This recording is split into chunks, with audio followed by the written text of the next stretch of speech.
I was lying down on the operating table, looking up at the lights above me.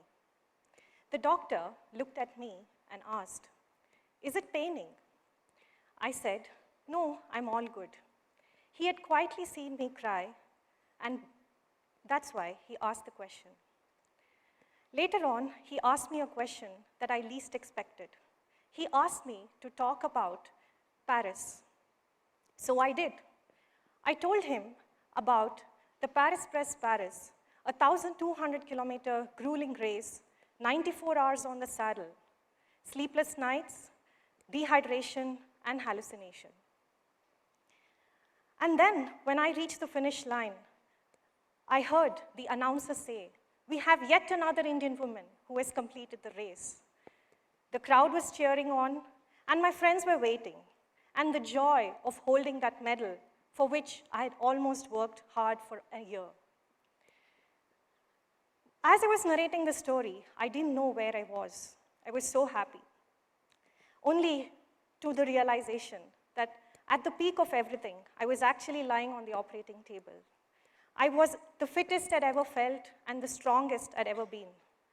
But here I was today on the operating table to fix myself so that I could get back doing everything that I wanted to do. As I was thinking through the surgery, every time I asked myself a question: why me? Why now? And why this? Nevertheless, I didn't know I was actually asking the wrong question to myself. Today, I want to talk to you about what trying really leaves behind. It's not the trophies, it's not the medals. It's something else, something which is more quieter, something that surfaces when you really need it. Hi, my name is Kirti. I'm a mother, I'm an AI strategist, and an endurance athlete. Today, I want to talk to you about ripples, some that we create, and some that gets created in the journey. Let me take you back a few years before. I was in my final year of engineering. I was just that good girl who studied, who worked hard, and then who got good grades, etc. I came from a very orthodox family, and this was what I was all taught. I had known no other way of life. And soon, I was also this restless person that I always wanted to do something. I always dreamt of a mountain. I always wanted to be there, experience the clouds, the sunset, the sunrise, the camping, and everything that I had heard. My parents would never let me do that. And so, what I did was I lied to my parents, and then I planned a trek to a mountain in the Western Ghats, which was the Kodachadri. I did everything that I planned for, but it was not about what I did or what I achieved, but it was about what I discovered there, a recognition, something that I discovered that I was capable of, a new version of myself. I went back to college, years passed, I got a good job, I got married, I also had a child. Life was getting too much of a routine. I had way too much energy. I didn't know how to channelize it. And so, that's when I wanted to channelize something, and then I got into endurance sport. I started off with doing Himalayan treks, a lot of mountaineering expeditions, and then I got to running. Running gave me a lot of injuries because of my body weight, and so very quickly I had to move into cycling.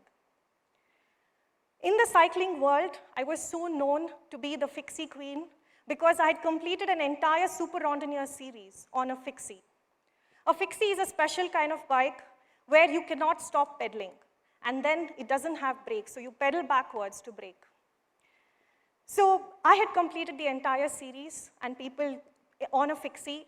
Apart from that, later that year, I also went and completed the most iconic Paris-Brest-Paris, a 1,200-kilometer race in 94 hours.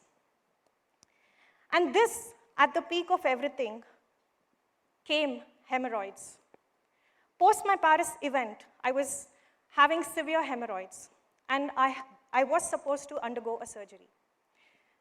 From 1,200 kilometers to not even barely be able to walk for 3 steps. That was where I was. I sat on the hospital bed and cried uncontrollably because I barely couldn't move.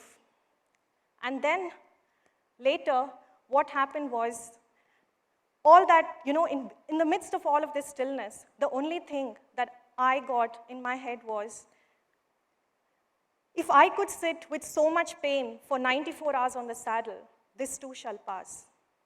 It was just that moment that I had to pass, and I know that this was not there to wait.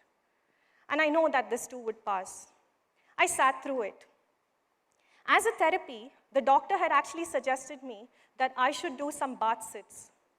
So as I was doing bath sits, and I was mostly confined at home, and for a person like me who channelizes everything into endurance sport, was craving for that movement. So I called my doctor and asked, instead of doing a bath sit, can I go and explore the pool? Nothing serious, but just go and enjoy the pool. I had learned swimming way back in my childhood, just as a summer program. So I went to the pool, I started enjoying the water, etc., until I met a friend who was a very accomplished channel swimmer.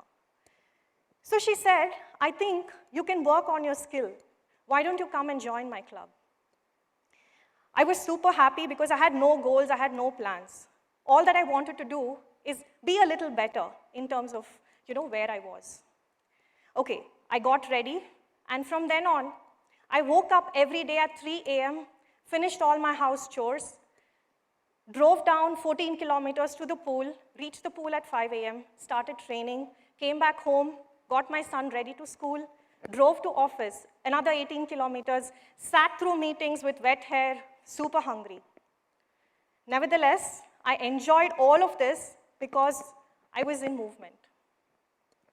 And then, suddenly, one day at the pool, I heard someone tell that they wanted one swimmer for their English Channel relay swim. At that time, I just joined like about 14, 15 days into the swim. I couldn't even barely swim about 25 meters. But then, since I had no goals, but that English Channel relay swim really struck me. I really wanted to do the English Channel relay swim. So I went up to my coach and asked, please, can you give me an opportunity to swim this? So he was like, come on. I mean, you don't have the pace, you don't have the endurance to do it currently, for which you got to build. But back in my head, for everything that I had done previously, I had the confidence that with a little bit of practice, I could definitely pull it off. So he gave me a chance. I trained for 3 months. I got to a pace where I could actually swim the English Channel. Then we were all set. I was going. And then, in preparation to the English Channel swim, we did another swim called the Park Strait, which most of you know, the famous Ram Setu swim from Sri Lanka to India. So we started the swim. It was a night swim. We started off at 12:40 a.m. in the morning. The first swimmer went in. It was pitch dark. He swam for 1 hour and got back. The second swimmer had to go in, and I was ready standing at the deck for my third turn. As the swimmer was swimming in the second round, 40 minutes into the swim, he drowned and he died of heart attack.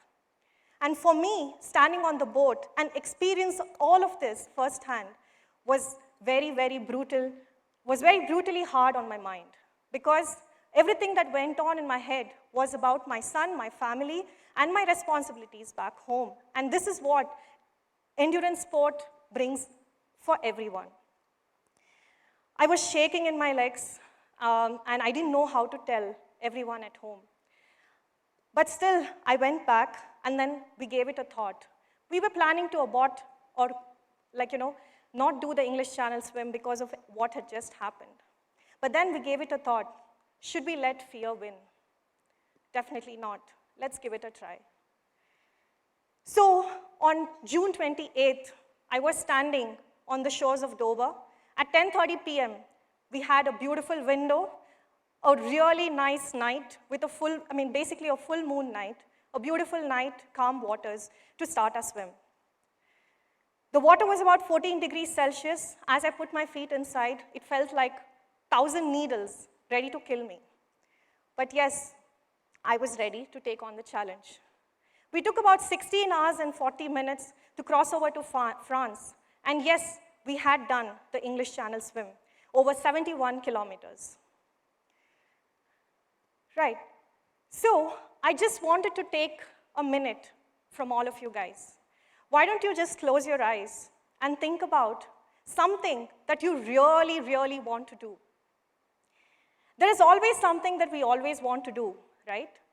But we're very ashamed, or we don't know if we can do that or we can't, or it might look very silly. Think about it, and then think about it, what you really want to do. So we don't have to think, every time that we want to do something, we don't have to think what the other person would say, whether we're going to succeed, whether we're going to fail. All that we have to do is try. It's always a plus point on our side. Now you can open your eyes. You've got all of you've got the ripple cards. Go home and do this, and write something down, whatever you want to do, and definitely do try it. Well, my journey continued, the ripples continued, and the ripples need not be super dynamic, right? Or, everybody need not know it, need not have a huge audience. It can be still very, very quiet. Mine continued. I started off with cycling. I went on to channel swimming. And in the next following year, I also swam the Catalina Channel, which was even more challenging than what I had just done. It was a night swim, a shark-infested Pacific Ocean, a swim from Catalina Island to mainland of LA. And then, just soon after that, I also swam across the famous Alcatraz Island. All of us know Alcatraz as the Great Escape. It is always known for sharks, whales, sea otters, and sea lions. And yes, I swam with all of them. And all of this taught me something, that it was just about trying and saying yes. And most recently, I had never planned, I had never dreamt that I would do a triathlon. And recently, I also completed a 70.3 Ironman in Colombo. All of this is something that never I had planned, nor I had dreamt that I would do. But all that I did or learned was to say yes to everything that came in front of me. And this is what I would like to share with all of you.